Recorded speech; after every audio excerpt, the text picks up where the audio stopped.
وہ انہوں نے یہ دی کہ اب آپ یہ لکھیں کہ آپ کی آئیڈیل پرسنالٹی کے یہ جو بہت اعلیٰ وصف ہیں جو آپ نے لکھے ہیں، جو آپ کو بہت زیادہ انسپائر کرتے ہیں، جن کی وجہ سے آپ ان سے محبت کرتے ہیں، ان میں سے آپ کے اندر کتنے پائے جاتے ہیں؟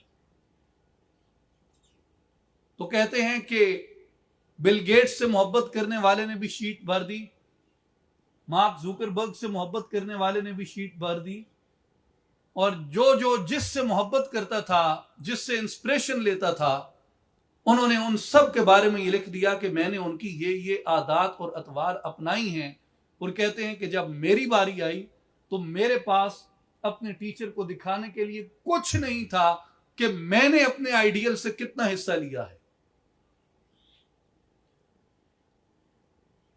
تو آئیڈیل کس لیے بنایا جاتا ہے؟ اس لیے کہ ہم صرف ایک بزم بپا کر کے اس کو یاد کر لیں، اس لیے کہ ہم صرف اس کے نام لیوا بن جائیں اور ہم یہ دعویٰ کرتے پھریں کہ ہمیں ان سے محبت ہے۔ اس دعوے کی دلیل کیا ہے؟ اس کی دلیل یہ ہے کہ اس آئیڈیل کی وہ صفات جن وجہ سے آپ اسے آئیڈیل مانتے ہیں، جس وجہ سے آپ اسے آئیڈیلائز کرتے ہیں، جس وجہ سے آپ اسے روشن مثال مانتے ہیں، اگر وہ روشن اخلاق، وہ روشن کردار ہم اپنے اندر پیدا نہیں کر سکتے تو کیا واقعتاً ہم یہ دعویٰ کرنے کا حق رکھتے ہیں کہ وہ ہمارے محبوب اور مطلوب ہیں؟ اس لیے اگر آپ نبی اکرم صلی اللہ علیہ وآلہ وسلم کی صفات میں سے کچھ حصہ لینا چاہیں تو آپ صلی اللہ علیہ وآلہ وسلم کی جو عظیم ترین صفت آج امت مسلمہ کو درکار ہے وہ نبی اکرم کی شان رحمت ہے۔ اور مجھے اس صفت سے کیوں محبت ہے، میں اس کی ریزن بھی آپ کو بتاتا ہوں۔ اللہ تعالیٰ نے قرآن مجید دیا ہمیں، قرآن مجید کی جو مصحفی صورت ہے، اس میں آپ جیسے مصحف مبارک کو کھولتے ہیں، سب سے پہلے آپ کے سامنے سورہ فاتحہ کھلتی ہے، اور سورہ فاتحہ کی پیشانی کے اوپر، اس کی پیشانی کے اوپر تسمیہ یعنی بسم اللہ الرحمن الرحیم لکھا ہے۔ بسم اللہ الرحمن الرحیم کو میں نے پڑھا تو یہ اشتیاق ہوا کہ اس کا مطلب کیا ہے جہاں سے قرآن کا آغاز ہوتا ہے۔ تو اس کا ترجمہ مجھے معلوم ہوا، معنی یہ معلوم ہوا کہ اللہ کے نام سے شروع کرتا ہوں۔ اللہ کے نام سے؟ یہ کون ہے جس کے نام سے میں آغاز کر رہا ہوں؟ کیا میں نے اسے دیکھا؟ نہیں۔ کیا میں نے اسے چھوا؟ نہیں۔ وہ کس سمت میں رہتا ہے؟ معلوم ہوا وہ ہر سمت سے پاک ہے۔ وہ کیسا ہے؟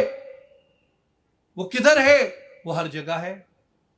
آپ مکانوں خالی جس تھیں کوئی مکان نہ خالی، تو وہ کون ہے جس کے نام سے میں آغاز کر رہا ہوں؟ تو عقل انسانی کا یہ پہلا سوال ہے کہ میں جس کے نام سے آغاز کرتا ہوں وہ کون ہے، وہ کیسا ہے؟ جب میں نے دیکھا نہیں، جب میں نے چھوا نہیں، وہ ہر تعین سے ماورا ہے، وہ ہر ادراک سے آگے ہے، وہ ہر حد سے آگے ہے، وہ ہر مکان سے پاک ہو کر بھی ہر مکان میں ہے۔ تو وہ کون ہے، کیسا ہے جس کے نام سے میں آغاز کر رہا ہوں؟ یہ انسانی عقل کا پہلا کویسچن ہے، اور انسانی عقل کے اس کویسچن پہ جو پہلا انٹروڈکشن اس نے اپنا ریویل کیا، وہ پہلا انٹروڈکشن ہے، تو اس کے نام سے شروع کر رہا ہے بسم اللہ الرحمن الرحیم، جو رحمان ہے اور رحیم ہے۔ اللہ تعالیٰ نے اپنا پہلا تعارف عقل انسانی پر جو کھولا، عقل انسانی پر الہام کیا، عقل انسانی کو بخشا، عقل انسانی کو متعارف کروایا، وہ اس کی شان رحمت ہے، وہ اس کا رحمان اور رحیم ہونا ہے۔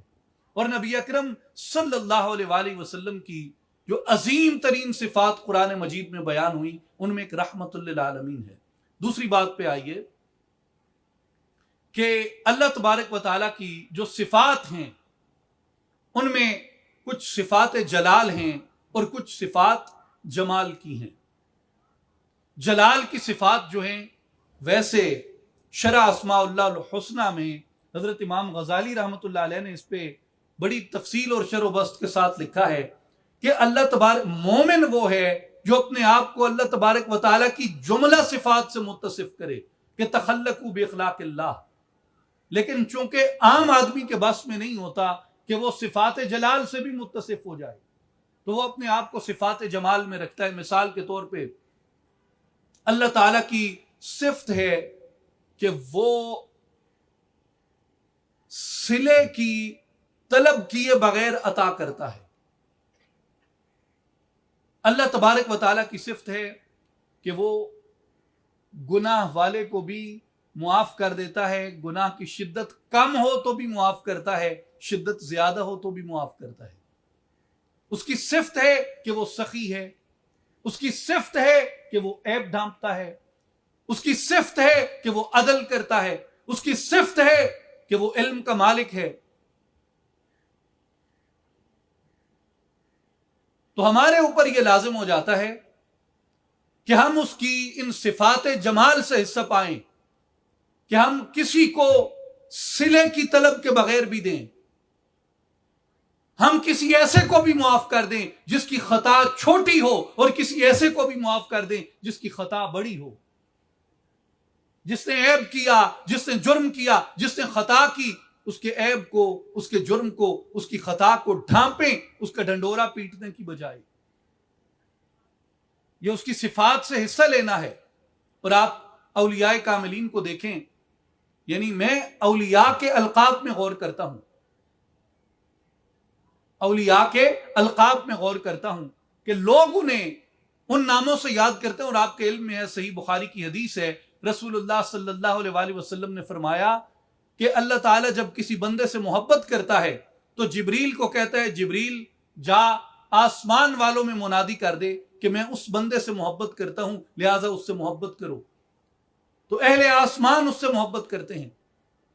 اور فرمایا کہ اللہ تعالیٰ پھر جبریل کو فرماتا ہے کہ جبریل جاؤ زمین میں بھی منادی کر دو کہ میں اس بندے سے محبت کرتا ہوں۔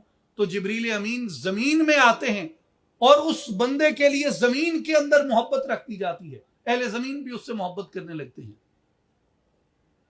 تو ہم اولیاء سے جو محبت کرتے ہیں یہ ہم اپنے اختیار سے نہیں کرتے، صحیح بخاری کی روایت کے مطابق ہم جبریل امین کی منادی سے محبت کرتے ہیں۔ تو میں نے اولیاء کے القاب میں غور کیا، کسی کو لقب ہے داتا، کسی کو لقب ہے سخی، کسی کو لقب ہے غوث۔ تو داتا بھی سخاوت کرنے والے کو کہتے ہیں، سخی بھی بہت دینے والے کو کہتے ہیں، غوث بھی ہر ایک کو مدد فراہم کرنے والے کو کہتے ہیں اللہ کے اذن اور اللہ کی قدرت سے۔ تو اولیاء کاملین اسی وقت سخی کہلاتے ہیں جس وقت وہ اپنے آپ کو اللہ تبارک و تعالیٰ کی صفات سے متصف کرتے ہیں۔ تو نبی اکرم صلی اللہ علیہ وآلہ وسلم کی جو صفات ہیں، خاص طور پہ آپ کی جو صفت رحمت ہے، یہ ہم سے مطالبہ کرتی ہے کہ ہم اگر حضور صلی اللہ علیہ وآلہ وسلم کو اپنا رول ماڈل مانتے ہیں، اپنا آئیڈیل مانتے ہیں، اپنا رہبر مانتے ہیں، اپنا ہادی مانتے ہیں، تو ہمارے اوپر یہ لازم اور واجب ہے کہ ہم آپ صلی اللہ علیہ وآلہ وسلم کی صفت رحمت سے اپنے آپ کو متصف کریں۔ اس پہ گفتگو میں یہاں مختصر کرتا ہوں، اور اسی بات کو تھوڑا آگے چل کے میں دوبارہ آپ کی توجہ اس جانب دلاؤں گا۔ اب آئیے ایک دوسری بات کی جانب، کہ نبی اکرم صلی اللہ علیہ وآلہ وسلم کی ذات اقدس ایسا نمونہ عمل ہے کہ جن کی اطاعت اللہ تبارک و تعالی نے ہمارے اوپر فرض فرمائی ہے، اور آپ صلی اللہ علیہ وآلہ وسلم کی اطاعت کو اللہ نے یہ شان بخشی ہے، حالانکہ آپ اللہ کے بندے اور اس کے رسول ہیں، آپ کی شان عبدیت مقدم ہے، اور آپ صلی اللہ علیہ وآلہ وسلم اللہ کے بھیجے ہوئے اور اس کے مبعوث کیے ہوئے ہیں۔ لیکن اللہ تعالیٰ نے آپ صلی اللہ علیہ وآلہ وسلم کی اطاعت کو ہمارے دلوں میں راسخ کرنے کے لیے قرآن مجید میں ہمیں اس طرح انٹروڈیوس کرایا، من یطع الرسول فقد اطاع اللہ، جس نے رسول کی اطاعت کی اس نے اللہ کی اطاعت کی، جس نے رسول کی اطاعت کی اس نے اللہ کی اطاعت کی۔ من یطع الرسول فقد اطاع اللہ. تو آپ صلی اللہ علیہ وآلہ وسلم کی اطاعت کو اللہ تعالیٰ نے ہمارے اوپر لازم فرمایا اور فرض فرمایا، اور سورہ حشر میں فرمایا وما آتاکم الرسول فخذوہ وما نہاکم عنہ فانتہوا، کہ رسول صلی اللہ علیہ وآلہ وسلم تمہیں جو چیز عطا کریں وہ آپ سے لے لو، آپ جو عطا کریں، جو بخشیں وہ حاصل کر لو، اور جس چیز سے روکیں اس چیز سے رک جاؤ. تو علماء کرام نے، اولیاء نے، مفسرین نے، محدثین نے، فقہاء نے، ائمہ کرام نے اس میں ہمارے اوپر یہ واجب کیا اور ہمیں یہ بتایا اس چیز سے کہ اللہ تبارک و تعالیٰ نے آپ صلی اللہ علیہ وآلہ وسلم کو دو چیزیں عطا فرمائیں، ایک کتاب اللہ اور دوسری نبی اکرم صلی اللہ علیہ وآلہ وسلم کی سنت اور آپ صلی اللہ علیہ وآلہ وسلم کی شریعت. دو احادیث منقول ہیں. ایک حدیث میں آپ صلی اللہ علیہ وآلہ وسلم نے فرمایا کہ لوگوں میں تم میں دو چیزیں چھوڑ کے جا رہا ہوں، جب تک انہیں پکڑے رکھو گے تم کبھی گمراہ نہیں ہوگے. ایک حدیث میں قول ہے، سرکار نے فرمایا کہ ایک میری اللہ کی کتاب اور دوسرا میری اطرت، میری آل. کتاب اللہ کو نہ چھوڑنا اور میری آل اور اطرت کو نہ چھوڑنا. اور دوسری حدیث میں نبی علیہ الصلوۃ والسلام نے فرمایا کہ میں تم میں دو چیزیں چھوڑ کے جا رہا ہوں، جب تک ان کو پکڑے رکھو گے تم کبھی گمراہ نہیں ہوگے، ایک اللہ کی کتاب اور دوسرا میری سنت. اور میں ان دونوں احادیث مبارک کے اندر یہ تطابق دیکھتا ہوں، اس پہ گو کہ علماء نے اس کی تطبیق کے لیے بڑی شاندار مثالیں دی ہیں. اس لیے کہ ہم جو سنت سیکھتے ہیں، ہم جو شریعت سیکھتے ہیں، وہ بھی اہل بیت اطہار کے اور اطرت مصطفیٰ کے واسطے سے ہم سے پہنچتی ہے. اس لیے اطرت سنت سے جدا نہیں اور سنت اطرت سے جدا نہیں. میرے بھائیوں اور بزرگوں، میری بیٹیوں اور بہنوں، قرآن مجید کے ساتھ ہمارے لیے جو اہم ترین چیز ہے وہ سنت رسول صلی اللہ علیہ وآلہ وسلم ہے. اور بہت سے ایسے مسائل ہیں جو قرآن مجید میں مذکور نہیں ہیں، ان کا ذکر نہیں کیا گیا قرآن مجید میں. اور اگر آپ سنت رسول صلی اللہ علیہ وآلہ وسلم سے، احادیث مصطفیٰ سے تعلق نہیں رکھیں تو آپ کو شریعت کے اور دین کے وہ احکام کبھی معلوم نہیں ہو سکتے. مثال کے طور پہ اذان قرآن مجید میں کہیں اس طرح مذکور نہیں کہ نماز پنجگانہ کے ساتھ دی جائے. مثال کے طور پہ نماز جنازہ قرآن مجید میں اس طرح مذکور نہیں. مثال کے طور پہ بیت المقدس کا قبلہ اول ہونا قرآن مجید میں مذکور نہیں. نبی علیہ الصلوۃ والسلام نے اپنی رضا سے اس کو بنایا. اسی طرح جمعہ اور عیدین کے خطبے قرآن مجید میں مذکور نہیں. اگر آپ کا سنت سے اور احادیث مصطفیٰ سے رابطہ اور واسطہ نہیں ہے تو آپ، ہم سب، یہ امت ان تمام عظیم اعمال سے، اس عظیم ڈسپلن سے، اس کی حکمت سے محروم ہو جائے. اس کے علاوہ کتنی ہی چیزیں ہیں جو قرآن مجید میں مختصراً بیان کی گئی ایک پرنسپل کے طور پہ، لیکن آپ کو قرآن مجید سے اس کی ڈیٹیل نہیں ملتی، تفصیل نہیں ملتی. اس کی تفصیل اگر آپ کو ملتی ہے تو وہ سنت مصطفیٰ صلی اللہ علیہ وآلہ وسلم کے اندر ملتی ہے. مثلاً آپ عبادات اربع لے لیں، نماز ہے، روزہ ہے، حج ہے، زکوٰۃ ہے. اس کا ایک مختصر ذکر قرآن مجید میں امر کے طور پہ اور حکم کے طور پہ ہے، لیکن ان کی تفصیل کیا ہے، یہ کیسے ادا کی جائیں گی؟ یہ نبی علیہ الصلوۃ والسلام نے فرمایا کہ صلو کما رأیتمونی اصلی، اس طرح نماز پڑھو جس طرح تم مجھے دیکھتے ہو پڑھتے ہوئے.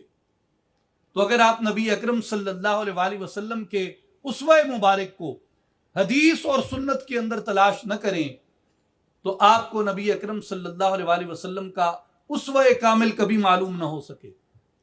اس کے علاوہ تیسرا نقطہ جو ہے، پہلا نقطہ یہ کہ بعض احکام ایسے ہیں جو قرآن میں موجود ہی نہیں، وہ سنت سے معلوم ہوتے ہیں.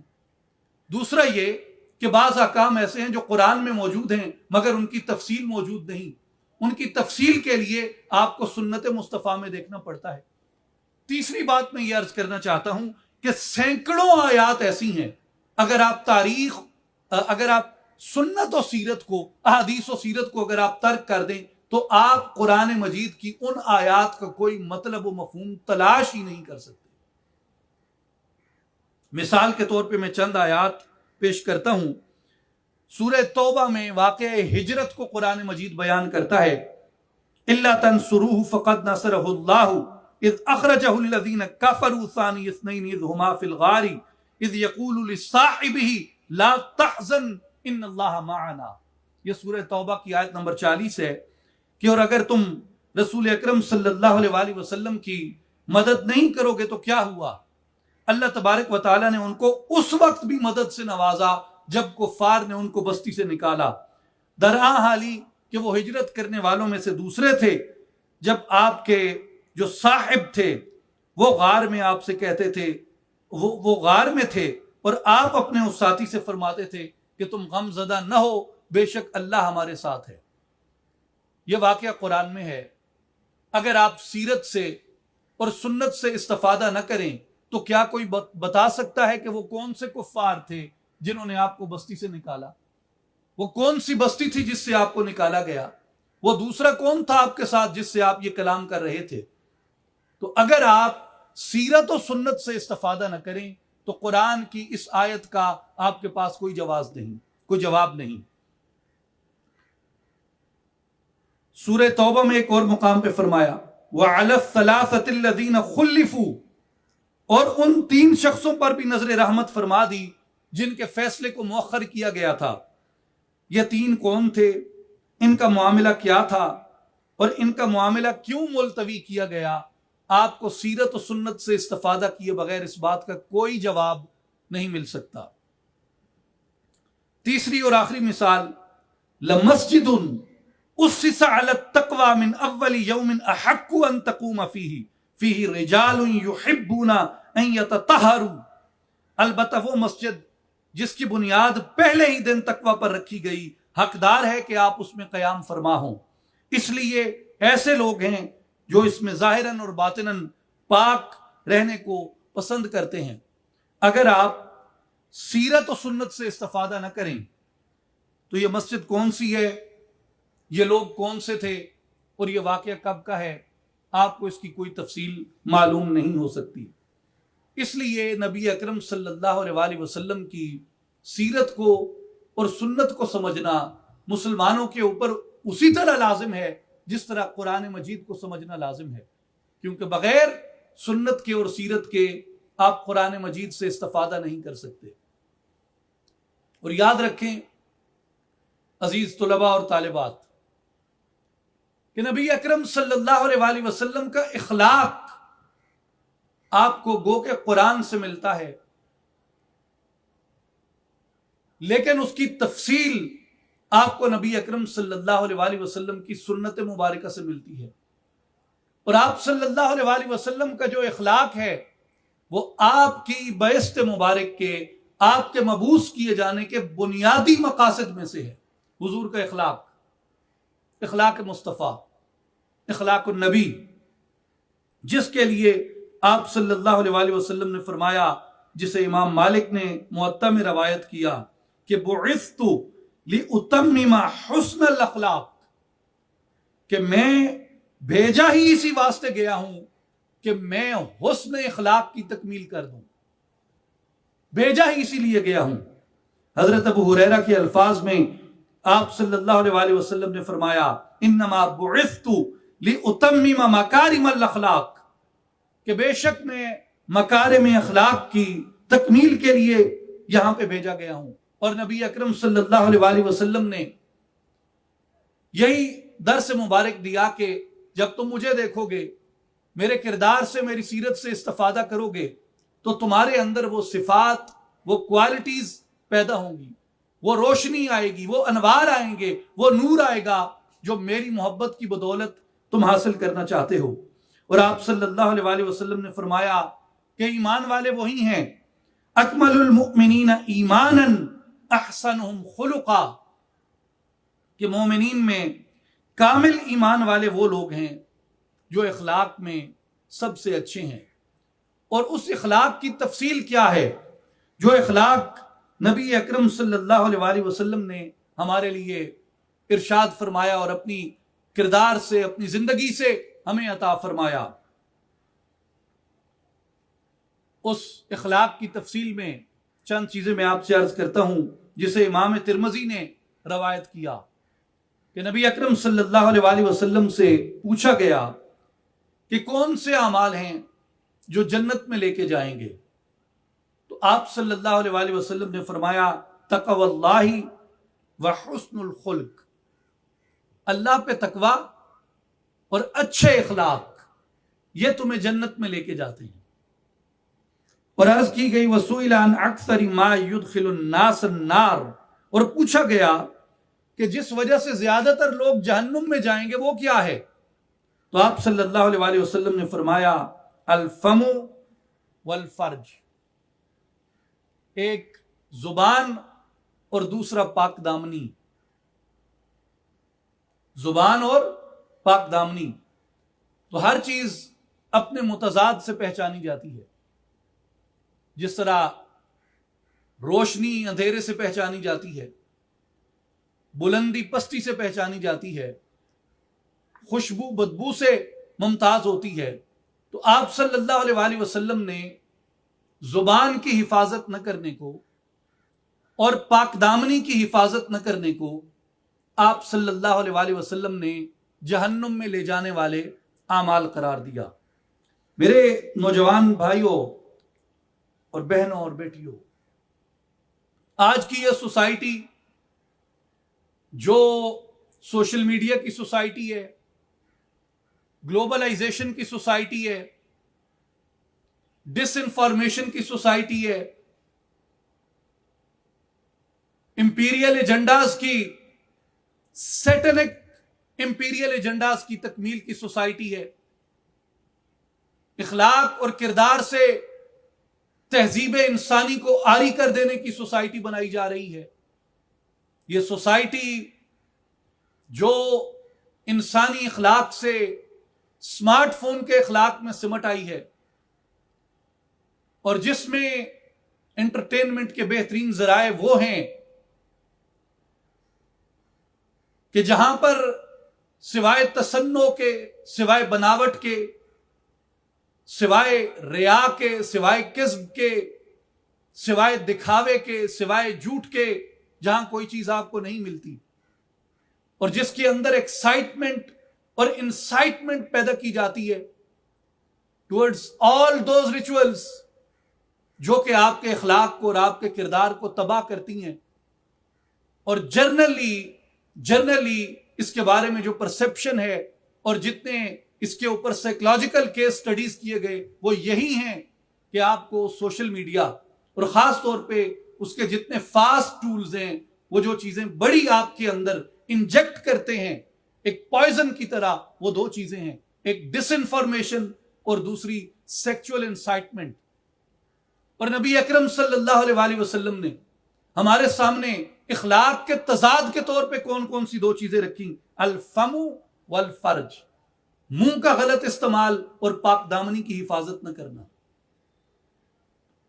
تو ہمارے لیے نبی اکرم صلی اللہ علیہ وآلہ وسلم نے آج سے 1400 برس قبل، 1450 برس قبل آپ صلی اللہ علیہ وآلہ وسلم نے یہ اخلاق متعین کر دیا کہ اپنے لیے راستہ ڈھونڈ لو، اپنی حد فاصل قائم کر لو. تمہارے لیے خیر بھی واضح کر دیا گیا، شر بھی واضح کر دیا گیا، نجات کا راستہ بھی واضح کر دیا گیا، اور تباہی اور جہنم کا راستہ بھی واضح کر دیا گیا.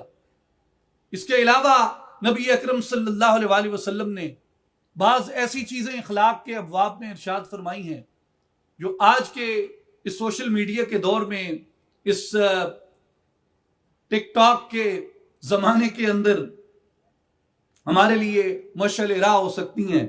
مثال کے طور پہ حضرت ابو ہریرہ رضی اللہ تعالیٰ عنہ روایت کرتے ہیں، جسے امام مسلم نے صحیح مسلم میں بیان کیا. اور میرے نزدیک نوجوان اگر آپ صلی اللہ علیہ وآلہ وسلم کے اخلاق سے کوئی استفادہ کرنا چاہتے ہیں تو آپ کو اپنے اخلاق کی بہتری کے لیے یہ حدیث مبارک ایک مکمل ضابطۂ حیات فراہم کرتی ہے کہ کس طرح کی سوسائٹی آپ بنائیں، اپنے گھروں کا ماحول کس طرح بنائیں، اپنے کلاس روم کا ماحول کس طرح بنائیں، اپنی فرینڈشپ کا ماحول کس طرح بنائیں، اپنے ارد گرد کا ماحول کس طرح بنائیں۔ اقبال کہتے ہیں کہ افراد کے ہاتھوں میں ہے اقوام کی تقدیر، ہر فرد ہے ملت کے مقدر کا ستارہ۔ ہر فرد اپنے کال کے ذریعے، اپنے فعل کے ذریعے، اپنے عمل کے ذریعے، اپنے ایکشن اور ری ایکشن کے ذریعے، اپنی اعمال کے ذریعے وہ اپنی سوسائٹی کو کنسٹرکٹ کرتا ہے۔ جیسے آپ ہوتے ہیں، آپ کو دیکھ کے لوگ انسپریشن لیتے ہیں، تو آپ کس طرح بنے، آپ نے کیسا ماحول پیدا کیا، اس سے قطع نظر کے لوگ کیا کرتے ہیں اور کیا کہتے ہیں۔ میری کمٹمنٹ لوگ ہیں یا میری کمٹمنٹ نبی اکرم کی ذات گرامی ہے؟ اگر میری کمٹمنٹ لوگ ہیں تو میں لوگوں کے پیچھے چلوں گا، اور اگر میری کمٹمنٹ نبی اکرم صلی اللہ علیہ وآلہ وسلم کی ذات گرامی ہے تو مجھے لوگوں سے بے پرواہ ہونا چاہیے، مجھے لوگوں سے بے نیاز ہونا چاہیے، مجھے حضور کے اسوہ مبارک کی طرف، حضور کے راستے کی طرف دیکھنا چاہیے۔ یہ شرط وفا ہے، یہ شرط تعلق ہے کہ میں کس کی پرواہ کرتا ہوں۔ قرآن کیا اصول وضع کرتا ہے؟ واللہ ورسولہ احق ان یردوہ، کہ اللہ اور اس کا رسول صلی اللہ علیہ وآلہ وسلم اس بات کا زیادہ حق رکھتے ہیں کہ ان کی رضا کو حاصل کرو۔ دوست کیا کہتے ہیں؟ اب بہت سی چیزیں ہیں، میں چھوٹا موٹا طالب علم ہوں سائیکالوجی کا، اور خاص طور پہ کس طریقے سے گلوبلائزیشن، ماڈرن ٹیکنالوجیز، اور خاص طور پہ ہماری سوسائٹی کو سوشل میڈیا کس طریقے سے افیکٹ کر رہا ہے، میں اس کی چھوٹی چھوٹی کیس سٹڈیز جو پاکستان میں اور پاکستان سے باہر مختلف جامعات سے اور مختلف سائیکالوجی لیب سے جاری ہوتی ہیں، میں ان سے استفادہ کرتا رہتا ہوں، اور جو نتائج ہیں وہ ناقابل بیان ہیں، جو نتائج ہیں وہ ناقابل بیان ہیں، لیکن ان نتائج کو تسلیم کیے بغیر آپ اپنے لیے راستہ نہیں ڈھونڈ سکتے۔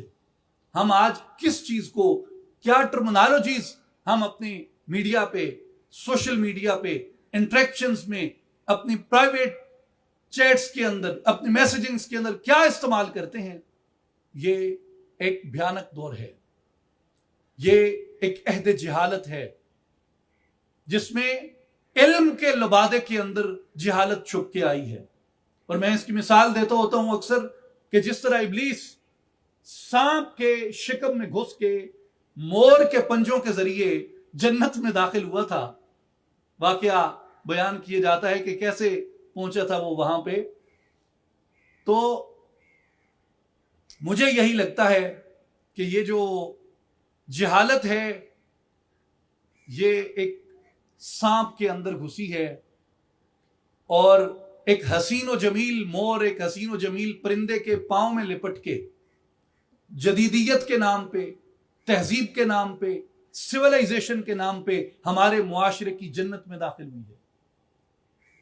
اور بدقسمتی ہے کہ ہم اس کو پہچاننے سے قاصر ہیں، ہم اسے جاننے سے، آئیڈینٹیفائی کرنے سے قاصر ہیں، اور اگر آئیڈینٹیفائی کر لیں تو ہمارے اندر اتنا کریج نہیں کہ ہم اس سے بغاوت کر سکیں، ہمارے اندر اتنا کریج نہیں کہ ہم اس کو چیلنج کر سکیں، ہمارے اندر اتنا کریج نہیں ہے کہ ہم اس کو غلط کہیں، شر کو شر کہیں، فساد کو فساد کہیں، فتنے کو فتنہ کہیں، ہمارے اندر یہ کریج نہیں۔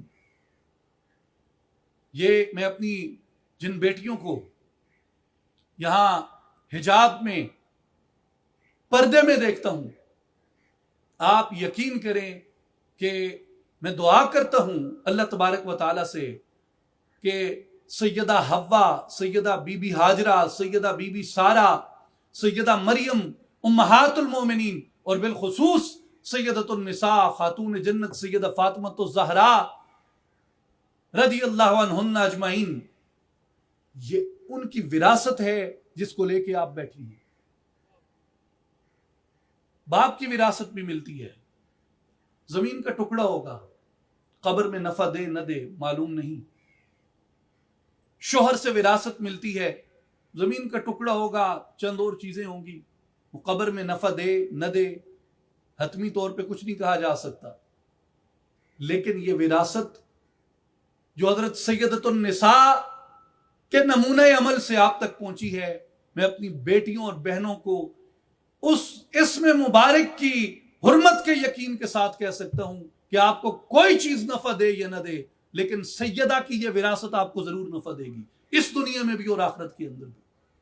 یہ ہماری وراثت ہے، یہ ہمارا سرمایہ ہے، جس کو آج تہذیب جدید آپ سے چھیننا چاہتی ہے۔ تہذیب کیا ہے؟ علوم کیا ہوتے ہیں؟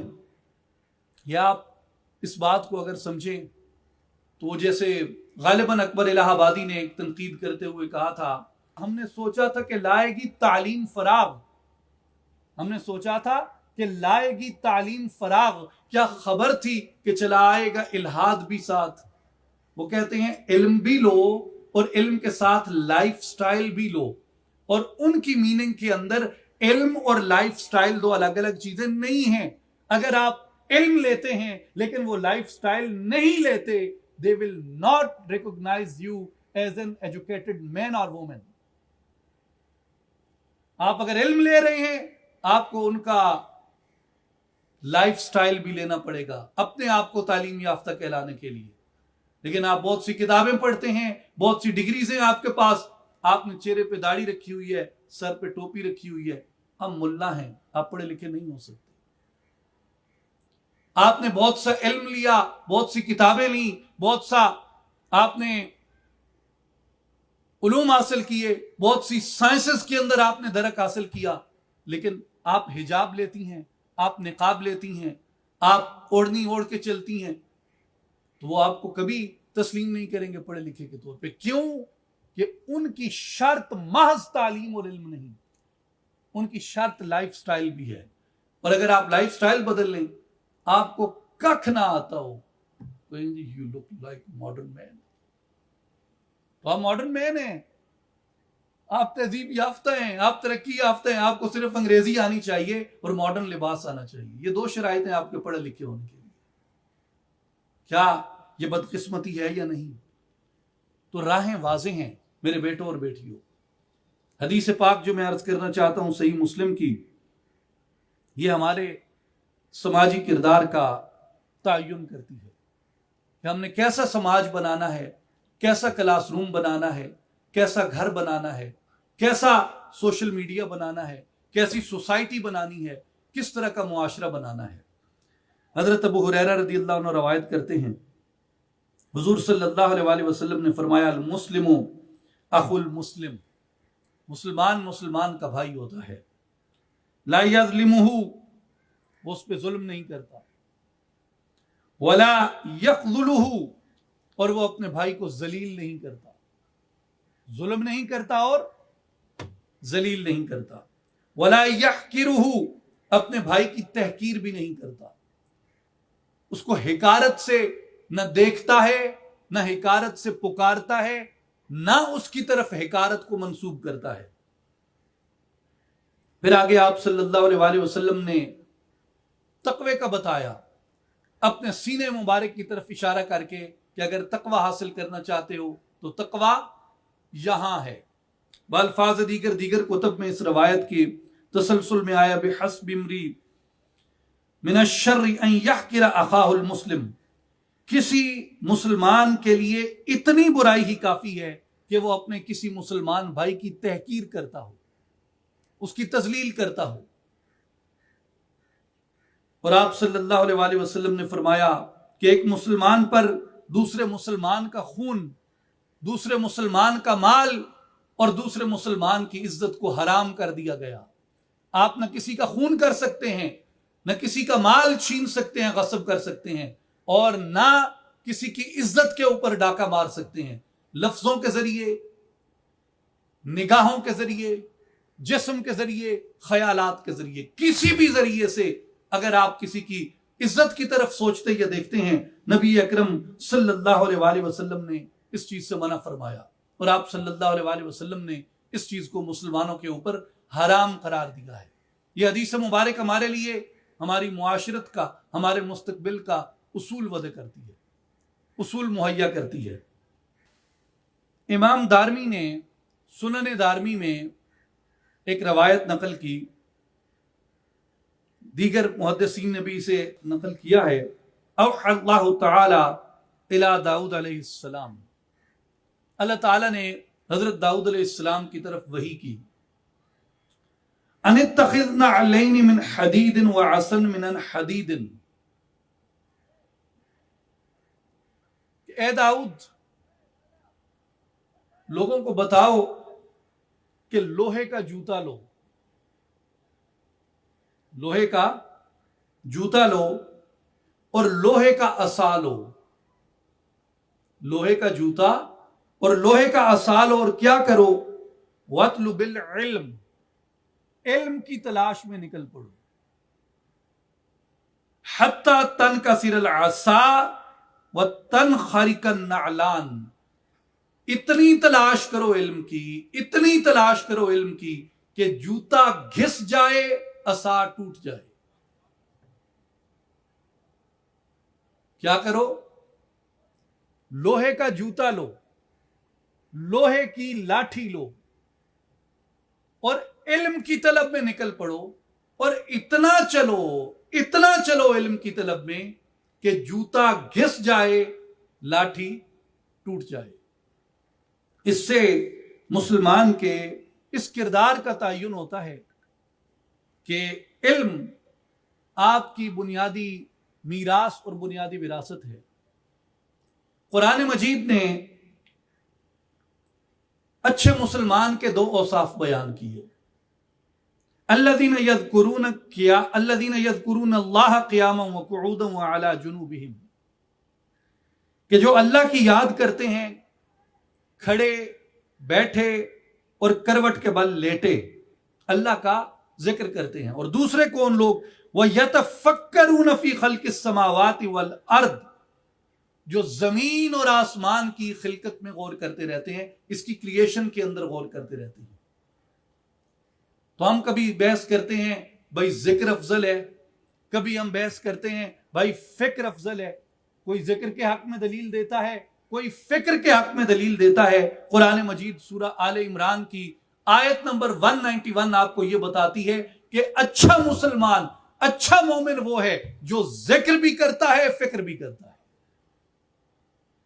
الذین یذکرون اللہ قیاما وقعودا وعلی جنوبہم، ذکر بھی کرو، ہر لمحے میں اس کا ذکر کرو، لیکن اس کے ساتھ کیا کرو؟ یتفکرون فی خلق السماوات والارض، اس کی تخلیق اور خلقت کے اندر اور اس کائنات کے حقائق کے اندر تم غور کرو۔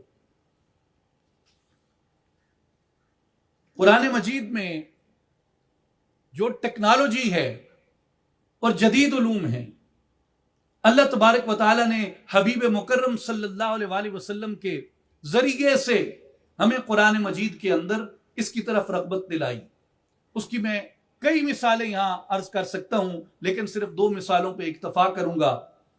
پہلی مثال سورہ نحل سے ہے، آیت نمبر 8، فرمایا والخیل والبغال والحمیر لترکبوها وزینۃ، اور اسی نے گھوڑوں کو، خچروں کو اور گدھوں کو پیدا کیا تاکہ تم ان پر سواری کر سکو اور وہ تمہارے لیے باعث زینت بھی ہوں۔ اور فرمایا وَيَخْلُقُ مَا لَا تَعْلَمُونَ، اور وہ مزید بھی ایسی سواریوں کو پیدا فرمائے گا جن کو تم ابھی تک نہیں جانتے۔ یہ کس زمانے میں بات ہو رہی ہے؟ آج سے 1450 برس قبل، جہاں یہ کہا کہ آج تو تم سواری کرتے ہو گھوڑوں پہ، خچروں پہ، گدھوں پہ، یہ اس نے تمہارے لیے بنائے ہیں، یہ سواری بھی ہے اور زینت بھی ہے، لیکن آنے والے وقت میں یخلقو، وہ پیدا کرے گا، ما لا تعلمون، ایسی سواریاں بھی جن کو تم ابھی تصور بھی نہیں کر سکتے۔ تو آج آپ ہوائی جہاز دیکھیں، ریل گاڑیاں دیکھیں، یہ اپنی موٹر کاریں دیکھیں، بسوں کو دیکھیں، اور دیگر ذرائع جو فیوچر ٹریولنگ کے آ رہے ہیں، انسان ان کو دیکھ کے حیران پریشان رہ جاتا ہے۔ لیکن قرآن مجید کے مطابق یہ تمام سواریوں کے، سفر کے ذرائع جو پیدا کیے جا رہے ہیں، یہ اللہ تبارک و تعالیٰ عقل انسانی میں منکشف کرتا ہے ان ذرائع کو۔ وہ کیسے منکشف کرتا ہے؟ اس کی مثال سورہ ہود آیت نمبر 37 میں ہے، وَاصْنَعِ الْفُلْكَ بِأَعْيُنِنَا وَوَحْيِنَا وَلَا تُخَاطِبْنِي فِي الَّذِينَ ظَلَمُوا إِنَّهُمْ مُغْرَقُونَ، اے نوح علیہ السلام، تم ہمارے حکم کے مطابق ہمارے حکم کے مطابق ہمارے سامنے ایک کشتی بناؤ اور ظالموں کے بارے میں مجھ سے کوئی بات نہ کرنا، کیوں کہ وہ ضرور غرق کیے جائیں گے۔